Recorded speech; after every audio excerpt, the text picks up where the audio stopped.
नैबे हाबाफारिखौ मावफुंनायाव जाफुंहोनायाव जोङो जायफ्रा मदद होदों स्पेसियेलि जोंनि बै बिटिआरनि गाहाय मावफुंगिरि प्रमद बर' बिथांखौनो जोङो बुंनांगोन आरो बिथांजों लोगोसे जायफ्रा मदद होनो हानाय जोंखौ मदद होदों आरो जोंनि गुबुन गुबुन जायगायावबो थानानै जोंनि बोसोनगिरि सानसुमै दैदेनगिरि बिबानगिरिफ्रा जोंखौ नैबे हाबाफारिखौ मावफुंनायाव मदद होदों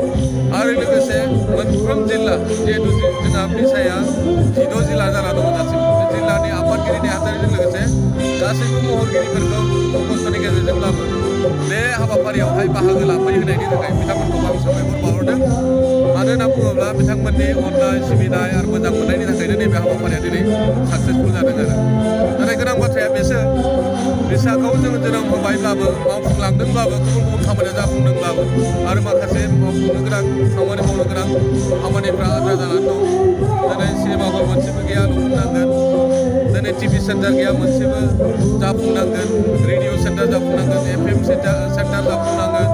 बा बे मिजिंखौ जेनेबा इस्टाब्लिश पाब्लिसिटि खालामनो थाखाय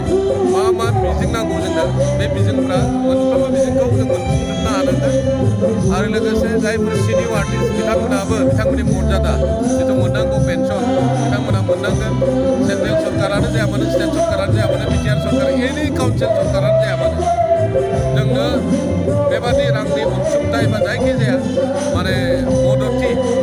जोंनि आर्टिस्टफोरखौ होनो हानाय जादों बेफोरनि थाखाय जोङो नैबे बिसाया गुबुन गुबुन एलाइड अर्गानाइजेसनफोरजों लोगोसेयैनो जों खामानि मावदों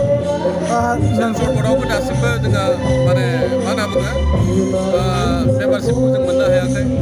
आरो जोंनि फिल्मफ्रा दिहुनजादोंब्लाबो जों दिनैसिम सीमित नेशनेल एवार्डि जों जानो हादों इन्टारनेशनेल एवार्डि जों जानो हादों